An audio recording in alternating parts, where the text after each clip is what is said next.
Hey guys, my name's Lisa. And I'm Brittany. And I'm Tara. And this is the Imperfect Moms Club. On this episode, we welcome Bekki Grieve.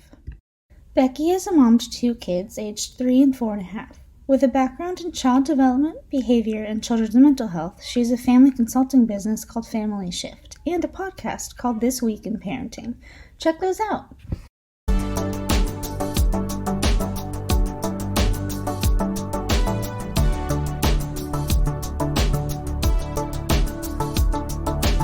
Welcome, Bekki, to the Imperfect Moms Club. Thank you for having me. I'm so excited. Yeah. So before we get to the, discussion at hand, I wanted you to have a chance to talk about you and what you do, and then talk about your podcast too, which is great, by the way. I've been listening to it. Awesome. Yeah. Thank you.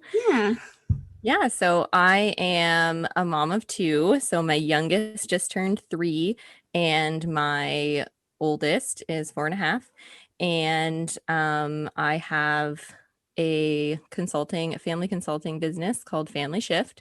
So that provides consulting for families that are struggling kind of like day-to-day routines, just feeling really overwhelmed and frustrated by their child's behavior. And with my background, I come from like a respectful and patient relationship with children that focuses on positive discipline. So that's where I come from when I give advice through Family Shift. So my that background comes from education and then having my own kids. My previous to kids, I had my master's in behavior analysis, and I was very, very behavioral. Like this happens and then this happens, and this is how we shift these behaviors. And I love it. I love it when the kids come in because it's so legit. And all the moms listening are like, yes, I get it. I know, right? Like there's I got Zoom bomb fight. Oh, it was in the bathroom? Yeah. Okay. Can you say bye-bye and go upstairs? Bye. Gotta go be with Daddy, okay? Bye. Because I'm in a meeting. Today we're going to talk about parenting with depression and mental health issues, which is just great. It's wonderful. It's really, really is.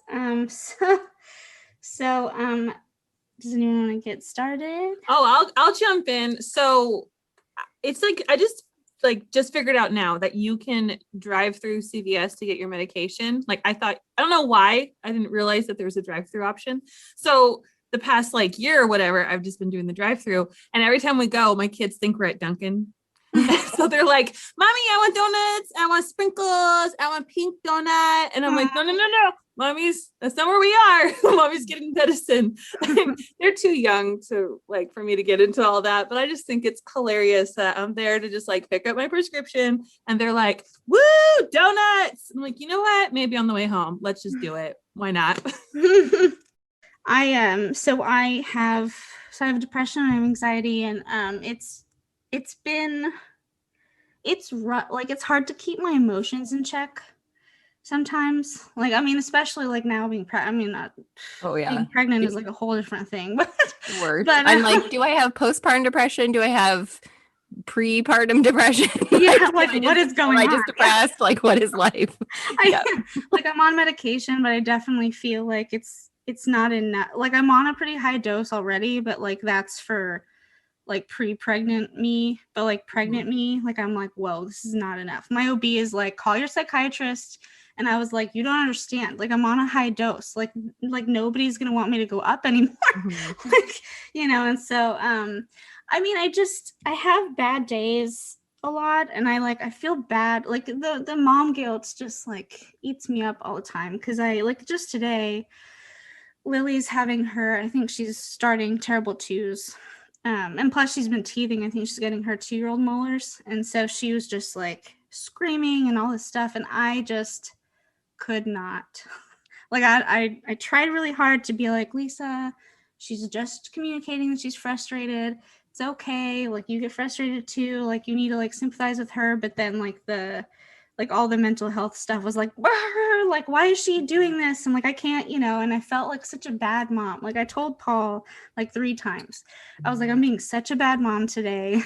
I can't handle my kid. Like, what's wrong with me? Like, I just, and he was like, Lisa, you're a good mom. Like, stop saying that. Like, you're fine. You're just, sometimes she's frustrated. I get frustrated with her too. Like, it's okay. We just take a minute, whatever. But it's just, I don't know. I just, it's hard to have these issues when you're also trying to teach your child how to cope with their emotions.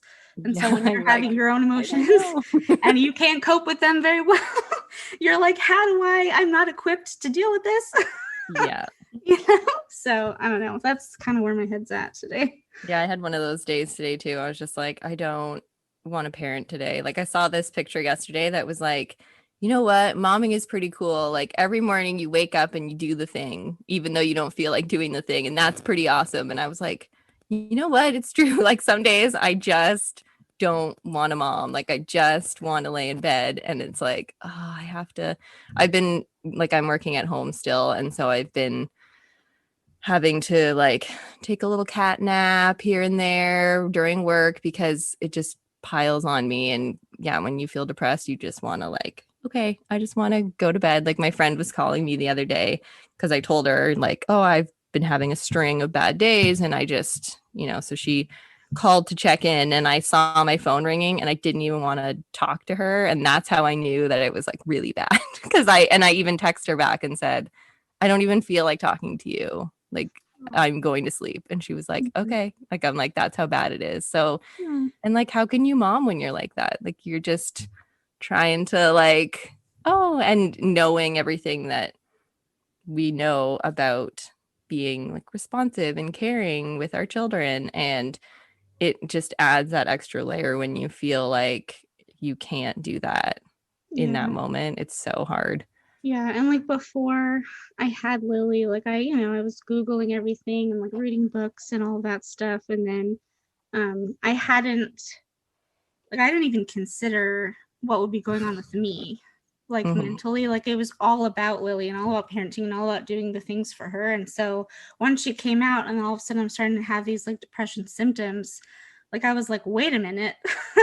I thought I was prepared for this, but whoa, wait a minute. Like, hold on, can we stop? Like, I just, because you're thrown into it with all of your baggage and all of your stuff, and like you don't have time to kind of put it away. Like you just have to deal with it at the same time. Yes. And so I would have moments where she'd just be like crying and I couldn't figure out what was wrong with her, and then I would be crying, and then I would be crying to her like, I'm so sorry, like I'm terrible. And and then I saw this thing on Instagram today, like somebody was talking about postpartum depression and the whole, like sometimes we tell ourselves like, oh, they would be better off without us, or oh, everyone would be better off without me. And I've thought that a lot of times, I'd just be like, man, like I can't do this, like she'd just be so much better off if I wasn't here, and so like I've told my OB that, I've told my therapist that, my psychiatrist, like, I told my husband that, and he's like, what are you talking about? Like, you're her mom. And I'm like, yeah, but like, I'm not being a good mom because like, I just get mad at her and she's just such a little cute thing. How could you be mad at something that's so cute, And so it's just like, it's tough, especially because, I'm a stay-at-home mom too. So like, I feel like I have to be especially on and especially like able to handle my crap, but like it's a lot. I mean, mental health, it's everywhere and it's a big beast, and it's not something that's just gonna go away. Like you can't just like, oh yeah, I'll just take this medication for a little while and then it's gone. Like, I'm dealing with this still now, and it's been, she's almost 2. So I don't think and I'm about to have a new one. So I'm like, okay, well then that's going to pile on even more stress. And so I don't know. But I've been thinking a lot about mental health lately and just how do we deal with it? Like, how are we supposed to cope when we're trying so hard to just be there for our kids? There's not enough time in the day, I feel like. I know, like I decided once that I was going to like deal with it. Like I was really going to be gung-ho, and I actually ended up going off work for, I think it was like 8 8 or 10 weeks to like better myself. Like I thought I had like this whole plan. Like I was like, okay, every day I'm going to do yoga from 8 to 9. Then I'm going to walk the dog.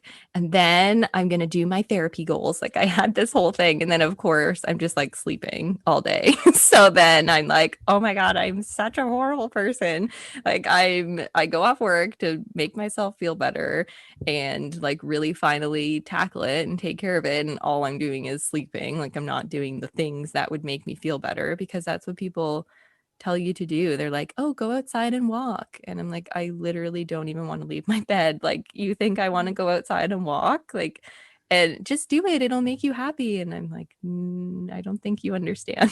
Like, and, or any, I've dabbled in like, oh, should I call any of those helplines? And I'm like, I know exactly what they're going to say. They're going to be like, what's something positive? And I'm going to be like, I don't want to talk. There is nothing positive. Like it's just, it's so hard because when you really start to deal with it, it like can really take over. Because like you said, it's baggage, it's past stuff usually that makes things come up. Or I know for me a lot of it is like how I was parented. So when I'm like, my parents were really busy when I was a kid and they owned a business, and so when I see my parents interact with my kids, it like I get this jealous little girl inside me who's like, oh, you never did that with me. And then I get all spiteful, and it's like they just did the best that they could. Like they didn't mean to make me feel like that as an adult. And then I get in the cycle of, well, what am I doing that's going to make my kids feel that way when they grow up, not knowing like we're all doing the best we can and they're going to go to therapy someday and talk about something I did. Then you have to be even more perfect. Like I feel with me, I'm very like black and white thinker. Like everything is either like, and it's kind of funny, the Imperfect Mom Club, because that was kind of my biggest thing when I was a new mom, was like I had to be a perfect mom. And in my head, it was either like perfect or imperfect. Like there's nothing in between. And my therapist had me do like literally draw on a piece of paper, like what are the things, I think it was like a bad mom and a good mom. Like what are the things that a bad mom does? And what are the things that a good mom does? And then like, where are you on that line? And I was like, I guess I am closer to good mom. Like when I wrote out what a perfect mom does, I'm like, okay, I'm not near that. But when I wrote out all the things that a bad mom does, I'm like, okay, I don't do those things. So that really helped me to physically see like, oh, those things that in the moment when I'm like, oh, I am such a bad mom, it's like, but we are still there. And we're still present, and like we're still trying our best, and like those things are qualities of a good mom. And maybe we're not perfect, but you know, even the ones who appear to be on the outside, like there was a friend that I just like, I totally think she has it all together. And so when my therapist is like, what's a perfect mom? I'm like, oh, this girl. And I'm writing out like everything that she is. I'm like, she's totally perfect. And then once I got to know her more, like she's on medication. She also has similar, like I'm pretty sure every one of my mom friends is on medication for anxiety or depression. I'm like, what is happening? Like, I think we all are. It's like a way bigger thing than anybody, like, because we don't talk about it. Like people don't talk about these things. And so, I mean, I think if you were to do like really an in-depth like study on like a bunch of like all the moms, like you'd find out pretty quick that like we're all struggling in similar ways. We just don't know because, you know, you have things like social media and you want to put your best face forward and you want people to be like, oh, look at her, like she's got everything together. And then when really like, you know, we're behind the scenes like, wow, you know, so, you know, which is exactly why I wanted to like, you know, I wanted to bring these moms together so we could do this podcast. Cause I'm just like, I need people to know that, you know, I want more people to realize that, yeah, we're good moms. We're just also struggling, and it's okay to struggle and it's okay to not be okay. And, you know, all those things, I don't know. But yeah.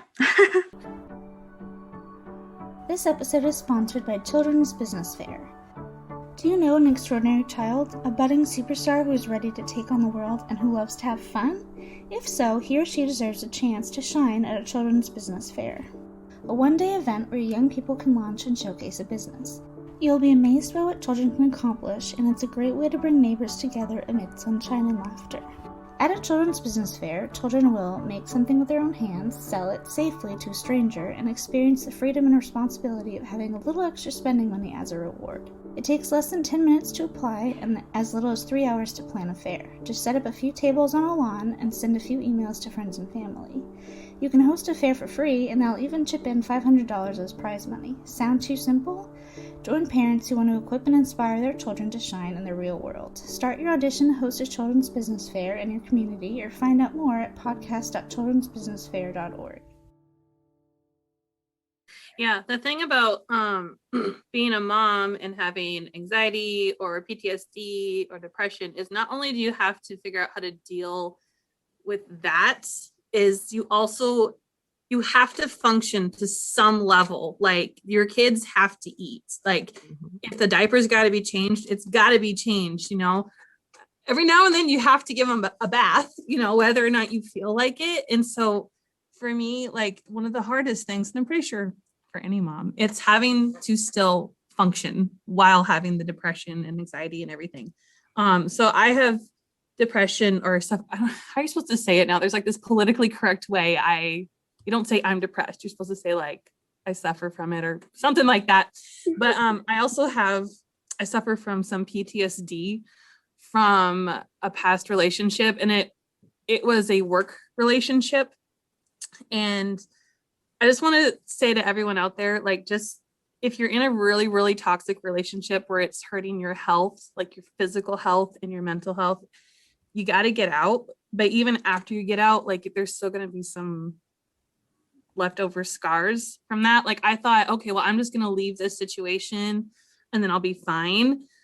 And everything's going to be sunshine and rainbows. I'm going to be, I'll be fine, but I'm not fine. I'm getting better.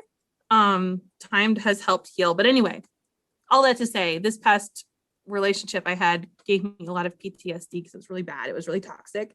And when Molly, she's almost 4. Oh, she's almost 4. I still think of her as a toddler, but she's not.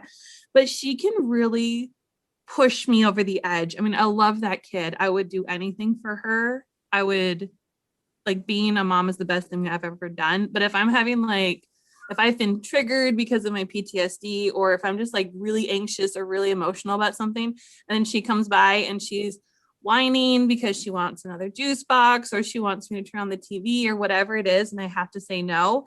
And the whining, I'm sure you guys know how it is. It just like eats away at you, and they keep whining and whining and whining. And you're just like, ugh! Like, even on a good day, like, I can just lose it. Like, I hate to say it, but I could start yelling, and I don't like that side of me. I don't want to be that person. I don't want to be that mom. But what happens is I start going into a fight or flight mode, and I can't help it. And so if my husband's home, I can just be like, I need a minute or I will lose it. And I just have to walk away and he can take over. But if he's not home, or for whatever reason, if I can't get help, I literally just give her whatever it is she wants, because I'm just in a self-preservation mode. And it's at that point, it's not about teaching her self-discipline, teaching her to wait, teaching her to ask nicely. At that point, with my emotional level, like, I just need to survive this next 10 minutes. So here's the TV, here's the juice box. I need a minute, and then I have to walk away. And sometimes it takes me 10 minutes. Sometimes it takes me longer, just to be alone and calm down. And then I can come back and function. And I just want people to know, like, it's okay to give in if it's for your own mental health. You know what I mean? Like, obviously we need to be taking care of our children and teaching them and giving them life skills and teaching them that, sometimes it's no, and I'm sorry, but you're going to have to deal with it. It's no today. But yeah, like, it just gets to such a level that I have to just give in and give her whatever she wants, because I don't want to be that person who just screams at their kids, So I have to give in, and it's hard. And sometimes it's hard for people to look in and not understand, like, oh, she's just giving her kid the thing. She's not teaching them. But it's a different story when it comes to that point for me. Yeah, because I mean, it becomes like fight or flight, and so you're like, if this doesn't happen, if I don't give her what she wants, I'm gonna, like it. I mean, it becomes you kind of.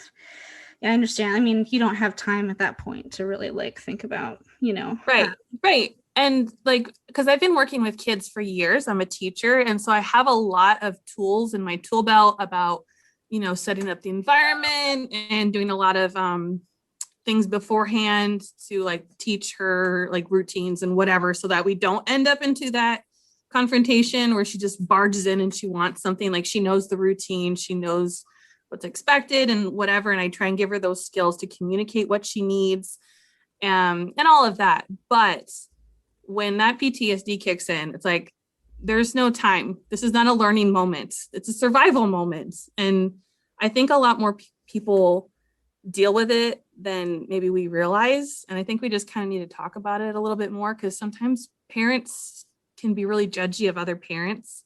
Yeah. It's like, you might see what's going on the outside, but you don't know what's going on inside that girl's head right now. Like, you don't know what she's dealing with. You don't know what kind of flashbacks she's having.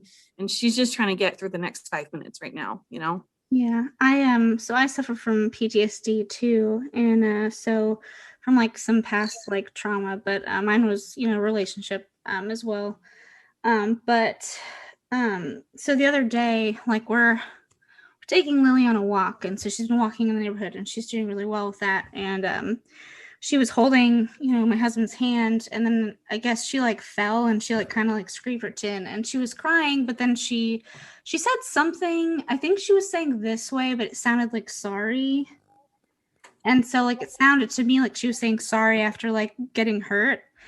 And like, well, like all of a sudden, just like the PTSD just hit me, and I was like I didn't feel good, like I didn't feel safe, like I was just really like, I started like to cry a little bit, and we got back, and I was like, I can't be in here right now. Like I had to go and like hide somewhere, because I was like, I don't want, I told my husband, I was like, she can't apologize for getting hurt. Like, I don't want her doing that. Like, that's not. And so my husband was like, I don't think that's what she said. I was like, it's just, I can't. So like, I had to get out of that situation, because I was like, whoa, God, like, whoa, because, because you start thinking, like, all of a sudden she was me, and so I just didn't feel good in that moment. And so I had to like, all parenting just went out the window in my head, and I just had to like get out of there, So, I mean, it's frustrating. It's not something that you can turn off. It isn't something you can just like flip a switch. Oh, I have no problems. Like, I can just like do everything that I'm supposed to do as mom. You can't. Like, sometimes you just, I don't know. And that's why the whole like everyone that like mom shames or whatever, like I'm like we're doing the best that we can. Like, and please just, I mean, you're a mom just like I'm a mom. Like, you have off days too. I have off days. Like, can we just like come together instead of like fighting? I don't know. So because in those moments you can't do anything, as hard as and then afterwards, after that moment, you have this stupid mom guilt that is like, Lisa, you should have handled that better. Like, I know I should have handled it better. Oh yeah, definitely. Like, because there have been moments where I haven't given in, because I'm like, oh no, I'm going to be the good mom. I'm not going to let them watch another hour of TV or whatever. But then I lose it. And then my almost 4-year-old isn't quite able to understand what's going on, but my 5, almost 6-year-old kind of is. And I will go to both of them and say, I am so sorry. Mommy should not have yelled, or whatever it is. I said, Mommy is so sorry. Mommy was upset and mommy shouldn't have acted that way. And I tell them I'm sorry. Like, I know they're just kids, just kids, air quotes. But I mean, I remember things from when I was a little kid that really impacted me, and I'm teaching them how the world works. So if they see me just lose it and then I ignore it and I pretend everything's okay, but then I get mad at them when they lose it, like, what kind of, what am I teaching them? I want to teach them, like, you know what? I messed up and I'm sorry, and we can fix this relationship, and I'm going to own it. I shouldn't have done that. And will you forgive me? And I love you. And they always do, and then I'm just like, oh, you're too good for me. I don't deserve you. But I mean, I remember my parents coming to me and apologizing, and that really meant something to me because that was my mom, that was my dad, you know. You're learning. I mean, you're teaching them how to be like, emotions are a thing. Like it's okay to have emotions, like we all do, and it's much healthier to deal with the emotions as you're having them versus just like sweep them under the rug and be like, oh yeah, that didn't happen. Yeah. Because I mean, we have to, it's about emotional health, and I feel like that's something that our kids really need to learn. I wish they like taught that in school. Like I'm serious. I'm like, I kind of want to like have a class on just like emotional health, and when you're sad, it's okay to be sad, and you have to acknowledge that you're sad and why are you sad and how to get through that, instead of just like leaping over it. Because I have dissociative disorder, and so like my brain, when things get really emotional, or when things get too much, like my brain's like, whoa, we're not going to think about that right now. But like I'm working on it. Like I'm working really hard on it. And so now when Lily has emotions, like I try really hard to let her like kind of, I get on her level and I'm like, okay, let's talk about it, instead of, because I don't want her to have the same kind of issues with coping that I did. Right. And so it's hard because I didn't really learn good emotional coping skills when I was little. And so now trying to teach her, like, I'm like, I don't even know. All I know is what doesn't work for me. And so I want to teach her not to do those things that don't work for me because they don't work. So I feel like that's like when I finally realized as a parent, like how much gets brought up from being a kid. It's like every day there's something that I'm like, oh, that happened when I was a kid and it was dealt with in this way. Like you said, I remember so much from like there's certain things that I think now I'm like, oh my gosh, I was that age and I remember that. And now my kids are going to start remembering because I feel like for a long time you're like, oh, they aren't making memories right now. Like it's fine. But I was my kid's age and I have memories from that. So I'm like, oh yeah, they're going to remember how like a week ago, it was my son's birthday and he just had like a big day. We basically made it like a big fun party day for him. We had a little dance party with a bunch of balloons, and so he was just exhausted and he just kind of started to lose it. And I was like, okay, like at that point he was just overtired and he just needed to go to bed. So I start like getting him like going through the motions. Like I'm like, okay, you need to have a bath and then we'll get your jammies on. And as I'm doing it, like I am like starting to get triggered and like heightened because he's just like losing it and not calming down. And I'm just like, okay, but you need to get to bed. Like in my head, I'm just like, end goal, like you need to get to sleep. And he eventually, like, I just had to leave the room because he was screaming so much at me. And I was like, okay, this is stupid. Like you're fighting with a 3-year-old over getting pajamas on. Like, come on. So I just like left the room. I was like, okay, whatever. So then my husband went in and I guess he was like, oh, mommy made me have a bath and I didn't want to have a bath. And then he fell asleep, like crying basically. And my husband came out and was like, yeah, he's not happy with you. And I'm like, oh, and I just felt horrible. And I'm like, so he was asleep, but I went in and I'm like rubbing his head and I'm like, I'm so sorry. Like, I love you. And then I'm like, oh, that's great. Like someone can just make him do whatever he wants and then they apologize and know everything's okay. And then I'm like, what am I teaching him? Like, of course he's still gonna love me even after I treat him like that. And I'm like, oh my gosh, Bekki, get out of your head. Like just move on. It happened. He fell asleep. Like the next morning he was totally fine and he didn't even remember that he was mad at me. But I'm just like, everything that you do, you're second guessing. Like, what is that teaching them in the future? Like, what are they learning from this interaction? And can be so overwhelming because it's literally every interaction can feel like that. Like today they were playing and I get really like my anxiety really gets triggered when I'm like, they're going to hurt themselves. Like when they're doing something that to me, I just like see catastrophe. Like I'm just like, oh my gosh, you're going to bash your head off that floor and like you're going to be paralyzed forever. And I just really go over the top.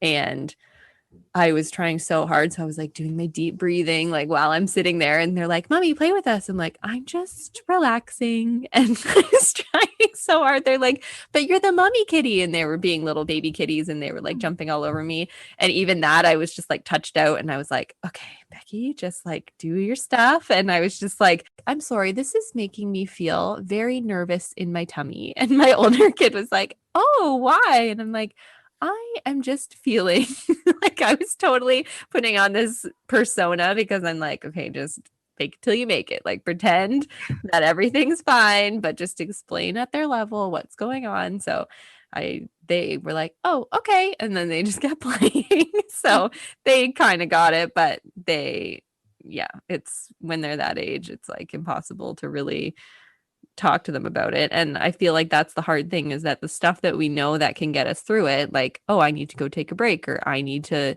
go take some deep breaths, like they're not going to get that, and they don't sometimes give you that time. Like there's been times where my son was younger, he used to just like scream at me. Like we taught him to say that he was mad, like because he would just like hit. So we taught him to say, I'm mad. So then every time he was mad, he'd like walk right up to me and be like, mad. And I was like, oh my God. Like, I was like, what did I do? So the one time it was just like relentless. Like he was in this like hour-long tantrum, and I went and I laid in bed and I was crying, and because I just couldn't handle it. And he walked to the side of the bed and he was like, mad.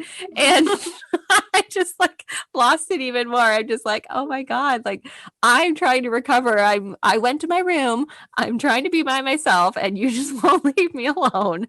Like it just, and then you feel like that little kid, like, oh, this is what I learned. Like I didn't do that well when I was a kid. I would just freak out at people or not know how to manage it. And so as an adult, you're trying to learn, like, these are the strategies that can help me get through this. And then of course, young children don't appreciate the strategies, and they're like, why are you leaving me?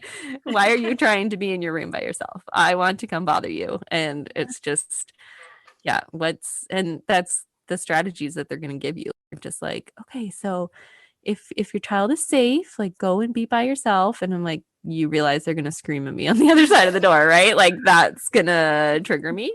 Like I can't just lock myself in the bathroom. It's not going to work.